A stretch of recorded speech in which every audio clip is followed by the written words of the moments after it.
Two of the counties in Wisconsin that went from Obama to Trump in the Wisconsin Democratic primary. Well, joining me now is Bernie Sanders, who, by the way, is out with a new book called Our Revolution. Senator Sanders, welcome back to Meet the Press. Good to be with you, Chuck.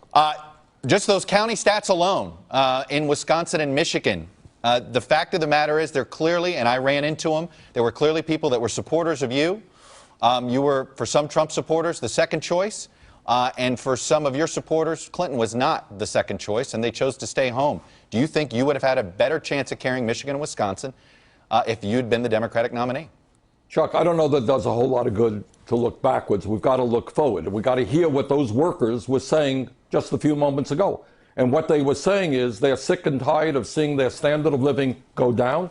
They're sick and tired of seeing their jobs go to China and other low-wage countries, which means that we have to transform our trade policies and tell corporate America to start investing in this country and not in countries all over the world. It means we've got to raise the minimum wage. It means we need pay equity for women workers. It means to say that we have to create jobs by rebuilding our crumbling infrastructure. It means to say that we have to make public colleges and universities tuition free. In other words, what all of that is about is the working class of this country for the last 40 years has been decimated, and the rich are getting richer.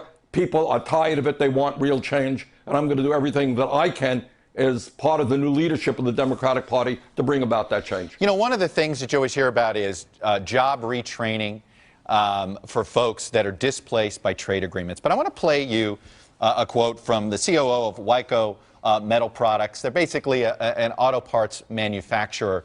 And he was talking about the problems with some of these retraining programs. Take a listen.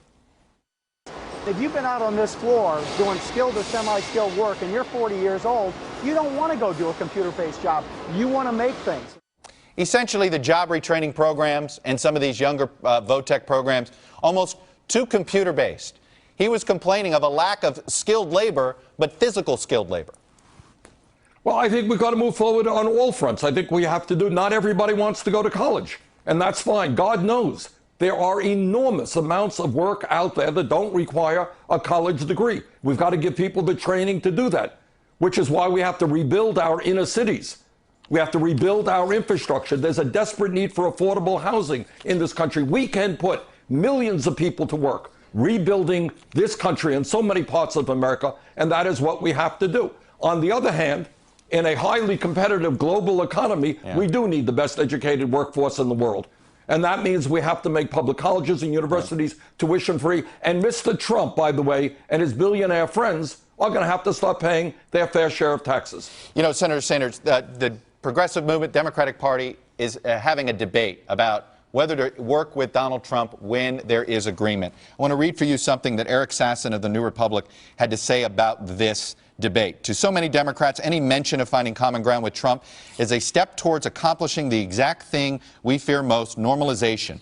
By prematurely offering to work with Trump before he has shown even the slightest bit of contrition, congressional Democrats are hollowing out the argument that they made for months, that he's unfit for office, and that is precisely the argument that needs to be made now more than ever, that it is up to Trump to prove to us that he is able to lead. We shouldn't make it easy for him. Bottom line is this, essentially, do you not work with him until he shows some contrition on some of the social issues? Look, let us be very clear, Chuck.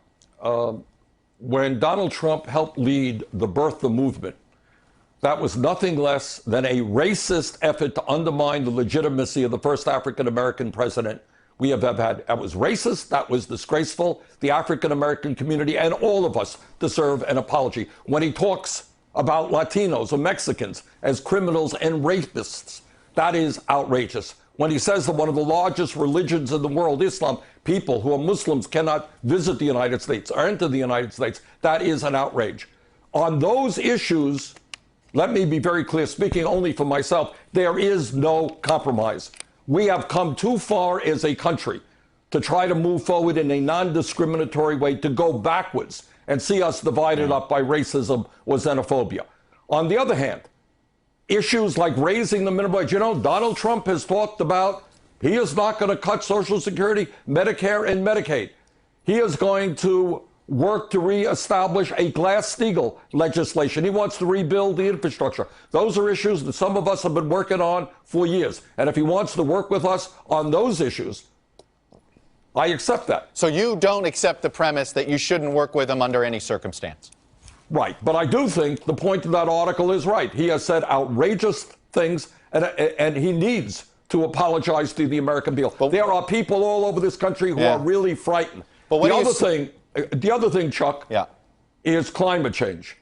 It is beyond comprehension that we have a president-elect who thinks that climate change is a hoax when the whole scientific community is telling us. Senator, yeah. Right. But I'm going to go back to this other point. What do you say to the progressives that say, hey, the Republicans essentially united against President Obama, and guess what? It was good politically for the Republican Party. What you're describing is going to be perhaps good for those workers you're talking about, but it may be bad for the Democratic Party. What do you say to those progressives? Well, I think we need to protect workers. We need a good strategy to make sure that, in fact, we push our agenda. Look, on the issues, Chuck, that I'm talking about, these are the things that I have been fighting for years. But there is no compromise, none whatsoever, on bigotry. There is no compromise on climate change because the future of the planet is at stake. We need a strategy, and I'm going to work on the strategy, to go to Michigan, to go to Wisconsin, to stand with working people, to demand that we reverse the decline of the American middle class. Senator Sanders, that's all the time I have for today. Thanks for coming on and sharing your views, sir, and congrats on the new book, Our Revolution. Thank you. Hey, NBC News fans, thanks for checking out our YouTube channel. Subscribe by clicking on that button down here, and then click on any of the videos over here to watch the latest interviews, show highlights, and digital exclusives. Thanks for watching.